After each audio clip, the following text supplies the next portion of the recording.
Assalamualaikum warahmatullahi wabarakatuh. Kembali lagi bersama saya Bang Emat TV. Terima kasih buat teman-teman semua yang sudah mendukung dan menunggu video-video terbaru dari channel ini. Semoga video-video hiburan yang disajikan ini bisa menghibur teman-teman di rumah dan dimanapun teman-teman berada. Jangan lupa di like, komen, dan subscribe.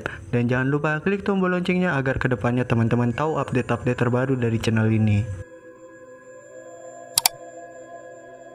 Sekitar tahun 2017 sempat viral sebuah video seorang perempuan yang diculik, yang menurut rumornya video tersebut berasal dari deep web, yang dimana di dalam videonya si perempuan ini diculik dan juga disekap di dalam ruangan seperti kamar. Dan video tersebut berlangsung selama 3 hari dari tanggal 13 sampai dengan 15 Agustus. Selama 3 hari itu si perempuan terlihat sangat ketakutan dan juga stres karena dia tidak bisa keluar dari ruangan itu, dan dia juga menuliskan kata-kata pada sebagian kardus yang isinya meminta tolong kepada siapapun yang menonton video ini agar bisa menyelamatkan dirinya. Tapi sebelum kita bahas lebih lanjut, sekaligus mengingatkan kembali videonya, dan mungkin beberapa dari teman-teman juga ada yang belum tahu dengan videonya. Silakan teman-teman tonton video lengkapnya berikut ini.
Nah, setelah teman-teman nonton videonya, mungkin timbul pertanyaan dalam pikiran teman-teman, dan itu pun sama halnya seperti yang saya pikirkan. Dan yang jadi pertanyaan adalah, apakah video ini memang video rekaman asli dari seorang perempuan yang diculik? Lalu apakah video ini berasal dari deep web? Dan yang terakhir, siapakah sebenarnya identitas dari si perempuan ini? Dan kenapa tidak ada media yang memberitakan perempuan ini hilang?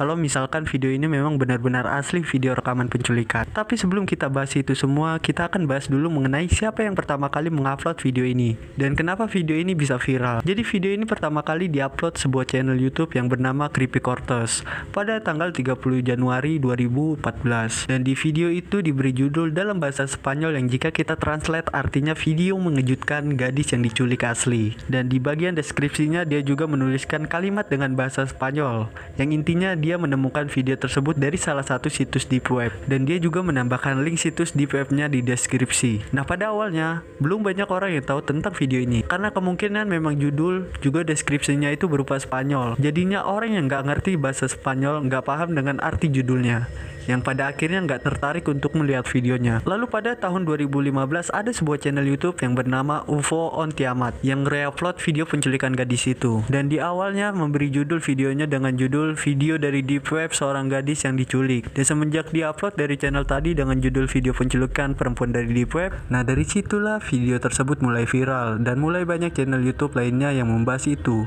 dan meyakini kalau misalkan video itu memang berasal dari deep web, karena memang kebanyakan orang menganggap bahwa deep web itu adalah tempat yang mengerikan dan banyak hal-hal sadis di sana. Jadi hal tersebut mungkin dianggap wajar jika video itu berasal dari deep web, dan juga banyak orang yang percaya dengan hal tersebut dan mengatakan videonya ini memang berasal dari deep web. Tapi sebenarnya ada beberapa keanehan dan juga kejanggalan mengenai video penculikan itu. Contohnya kalau misalkan kalian perhatikan perhatikan lagi videonya dan coba kalian perhatikan baik-baik di bagian tanggal. Di situ lihat video tersebut. Ceritanya berlangsung selama 3 hari, dari tanggal 13 sampai tanggal 15 Agustus. Nah, jadi anehnya baju dari perempuan ini itu tidak terlihat berubah sama sekali. Dalam arti bajunya ini masih terlihat rapi dan dimasukkan ke dalam celana. Selama 3 hari masa bajunya ini masih tetap rapi. Harusnya secara logis selama 3 hari itu pasti baju si perempuan ini kalau memang videonya ini real pastinya akan kotor dan gak mungkin tetap terlihat rapi terus. Lalu kejanggalan selanjutnya, identitas dari si perempuan ini tidak ada yang tahu. Karena mustahil aja gitu. Video ini kan sempat viral di mana-mana, tapi tidak ada yang kenal dengan sosok perempuan ini. Berbeda dengan video deep web room soup yang memang wajah dari korbannya ini disensor.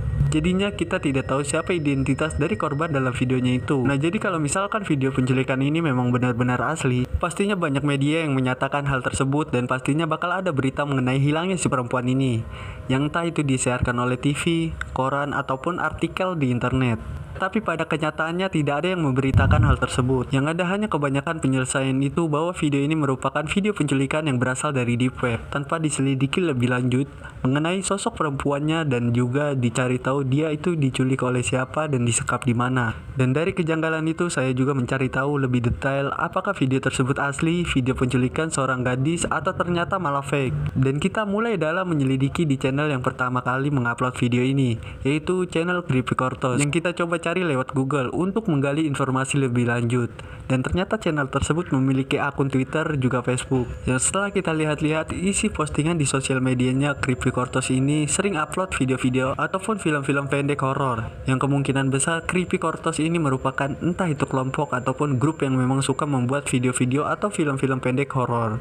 Dan di bagian bio Facebooknya ada sebuah tulisan berbahasa Spanyol yang artinya web yang paling aneh dan paling aneh, diproduksi oleh Sascha Film. Begitupun di channel YouTube-nya. Di bagian tentang terdapat penjelasan yang sama yang ketika kita translate artinya bahwa mereka ini membuat film pendek horor berdasarkan creepypasta dan juga urban legend. Dan di situ juga tertulis Sascha Film yang sepertinya merupakan rumah produksi yang memang sering membuat film-film pendek. Dan kalau kalian perhatikan juga di bagian banner YouTube dan juga Facebooknya terdapat logo Sascha Film. Jadi kemungkinan besar dan juga dipastikan bahwa video penculikan perempuan yang katanya berasal dari deep web itu adalah fake. Dalam arti itu hanyalah sebuah film pendek horor yang mereka buat, dan mungkin biar filmnya ini viral maka judulnya mereka bikin semirip mungkin dengan bilang kalau video ini berasal dari deep web. Dan sebagian itu juga mereka tidak menjelaskan kalau itu sebuah film, agar banyak orang yang percaya kalau video ini tuh memang asli video penculikan seorang perempuan yang berasal dari deep web. Dan ternyata sosok perempuan dalam video itu juga ia hanyalah berperan sebagai aktor dan tidak benar-benar diculik, dan dia juga sekarang masih hidup. Dan hal tersebut juga diperkuat lagi dari film produksi mereka yang berjudul The Red. Di film itu si perempuan dalam video penculikan tadi itu muncul atau bermain film di film The Red ini. Dan untuk lebih meyakinkan, kita coba mengetes kemiripan wajah perempuan di video penculikan dengan video wajah perempuan di film The Red untuk lebih memastikan apakah perempuan ini memang orang yang sama ataukah bukan. Dan di sini kita menggunakan software kemiripan wajah di sebuah website yang bernama V++. Dan setelah kita cek, ternyata hasil dari tingkat kemiripannya itu yaitu verified, yang berarti sangat-sangat mirip, yang kemungkinan besar memang perempuan itu adalah perempuan yang sama. Dan kita juga mencari tahu siapa sebenarnya identitas dari si perempuan ini. Dan ternyata nama perempuan ini adalah Label Lujan, yang dimana memang dia ini dulunya merupakan seorang aktris yang sering bermain di film ini. Bahkan ada video ketika dia diwawancarai oleh sebuah rumah produksi film Wakrat Uku, yang dimana ketika itu dia bermain di dalam film Los Infectados dan berperan sebagai Luna. Dan kalau kalian perhatikan, wajahnya ini memang benar-benar mirip dengan yang ada di video penculikan deep web. Dan selain itu dia juga punya akun Facebook dan juga Instagram. Dan kalau misalkan kita lihat sosial medianya sekarang ini, kayaknya dia udah gak main film lagi kayak dulu. Tapi kalau misalkan kita lihat foto-fotonya sekarang ini, kemungkinan dia menjadi seorang dokter. Dan kesimpulannya, video penculikan seorang gadis yang berasal dari deep web itu ternyata hanyalah sebuah film pendek yang memang bukan sama sekali berasal dari deep web.